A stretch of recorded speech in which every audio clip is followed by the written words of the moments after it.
So speaking of Week 15, the Niners' next matchup, let's talk about it. Let's talk about their next matchup in Week 15 against the Atlanta Falcons. So going into this matchup between two teams that are still somehow in the playoff picture, both teams won their matchups in Week 14. The Falcons beat the Carolina Panthers 29-21, but don't let that box score, don't let that final score fool you, because the score was actually a little less reflective than what actually happened. You know, the Falcons actually had this game very well in hand. They're actually up at one point, 29-14 at one point, and then all throughout this game, Cam Newton was just the gift that kept on giving for the Falcons defense, and that included a pick six. And Cam Newton was just proving to the world that he's washed as hell. He is washed as hell. He's making self-induced sacks. He is fumbling the ball. This is a game. This is a Cam Newton showcase right here. I mean, that's not to say that the offense for the Falcons, didn't do anything, but it was more so the Panthers being bad on offense than it was the Falcons doing anything in this game. Meanwhile, for the Niners, obviously, they bounced back from that Week 13 loss to Seattle by outlasting the Bengals in overtime. Niners actually had that game in hand, but had they not been conservative in the fourth quarter and allowing the Bengals to come back, they would have won the game decisively. But nonetheless, they outlasted the Bengals 26-20. Brandon Ayuk scored the game-winning touchdown by reaching for the pylon and scoring that bad boy in to notch the victory to net themselves at 8-6. So the Falcons so far during the season, for all it's worth, they're 6-7, and just like a bunch of other teams, they're still very much alive in the playoff race. They're in the crowded mess that is called the NFC Wild Card picture. Under first-year head coach and former Tennessee Titans offensive coordinator Arthur Smith, the Falcons they've been a very hit-and-miss team. They're not sure if they want to, they want to compete or if they want to rebuild. They're kind of like in that purgatory. They're not sure what to do. So even at 6-7, all of their wins have been one-score affairs against bottom-feeder teams like the Jets, the Dolphins, the Saints, and those teams that I just mentioned were not only one-score affairs, but teams like the Dolphins and the Saints were last-second game winners by their kicker Younghoe Koo. So other than that, they're 6-7 for a reason, because 3 of their 7 losses were blowout defeats at the hands of actual playoff contenders. The Bucs destroyed them, the Cowboys especially destroyed them, and the Patriots even blanked their asses. So their losses to those playoff teams exposed how limited this team really is, and how much the Falcons front office didn't really invest in putting together a competitive team, or even like considering whether or not they wanted to rebuild this past offseason. So Matt Ryan, he's still under center for Atlanta. He's still the QB. However, he doesn't have Julio Jones around to throw to anymore, because now he's in Tennessee. And he had Calvin Ridley for half a season, but the problem was, for Calvin Ridley, he elected to take a mental health break for the rest of the season. It was initially temporarily, but it looking towards the rest of the season. But I mean, hey, your health comes first and foremost, and hopefully he does all well with it. So outside of Calvin Ridley, though, and Matt Ryan, he barely has any help around him. He doesn't have an offensive line to speak of, and the other reliable weapon besides Calvin Ridley are running backs Cordell Patterson and Mike Davis, as well as the 4th overall pick, the tight end from Florida, Kyle Pitts, who honestly actually hasn't been that involved in recent weeks, and the often inconsistent Russell Gage. So the problem is when those are your reliable guys and any of those guys are shut down by defenses, it's been proven that, the Falcons can't move the ball without them. So, like I said, their top receiving option, Calvin Ridley, he's been out since week 8 due to a non-football issue with, like I said, the mental health. And, their defense for the Falcons, it's not particularly formidable. It's actually been, pretty much the same for the last 3 years. Pretty bad, pretty so-so. They make plays every so occasionally, and they get burnt by elite talent.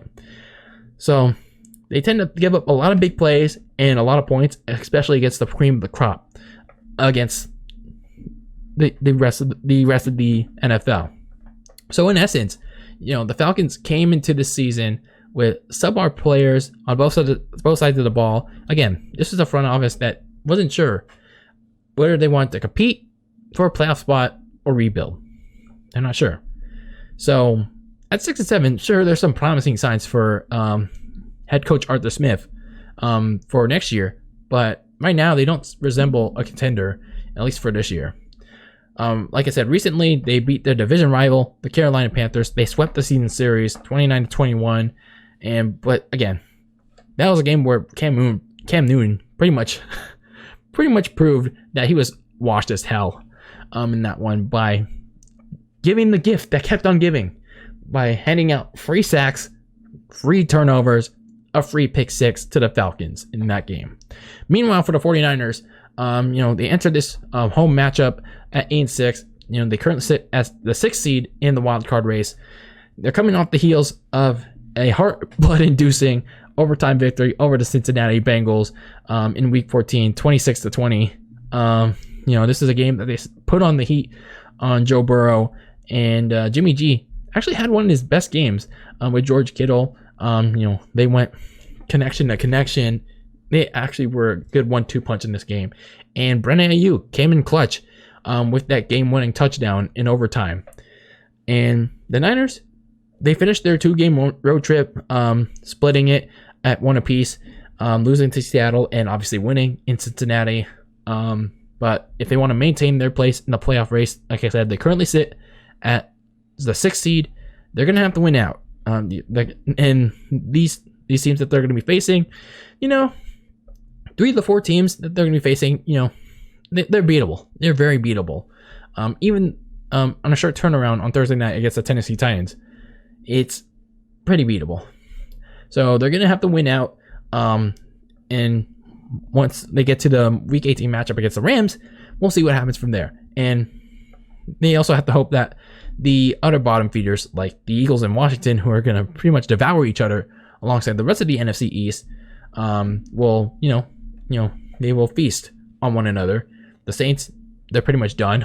The Falcons, well, we face them, and we'll see what else happens from there. So they pretty much have to hope the others fall flat on their face. So some keys to the victory for both teams. For the Falcons, you got to pound the ball down the Niners' throats with their running back duo of Mike Davis and Cordell Patterson. The Niners did a good job of limiting Joe Mixon last week. Even though he got some good chunk plays, it was pretty much limiting them to 1 or 5 yarders for Joe Mixon, and the Niners did a good job of limiting that. Making Joe Burrow try to beat them through the air. I think just like the Niners, the Falcons are also a run-heavy team. Because Matt Ryan just has a limited receiving core outside of Kyle Pitts. So Mike Davis and Cordell Patterson, I think Arthur Smith should lean a little bit heavier towards those two and pounce the ball on the Niners, because their run defense is pretty so-so. It's pretty so-so and kind of inconsistent at best.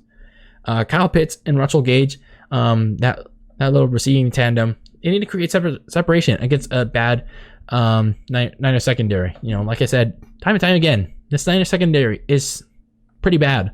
It is not good at all. Kyle Pitts is pretty talented. He's pretty good. Problem is, it's just like he doesn't do well. He has been doing well in recent weeks, and actually for a good half of the season. And this could be a game for Pitts and Russell Gage to do well in, to do nicely in. But in order for them to do that, they need to burn the likes of Josh Norman or Ambry Thomas or Talona Hufanga. So in order for them to do that, they need to beat out those guys. And they have to create opportunities for Matt Ryan to do so. Now for the 49ers, Jimmy G has to be consistent. He has to carry over that positive momentum, that good performance he had against the Bengals, and do the same against the Falcons. He has to be real good in this game. Not the Jimmy G we saw in Week 13 against San Francisco, and we need to see the one that we saw last week against the Bengals.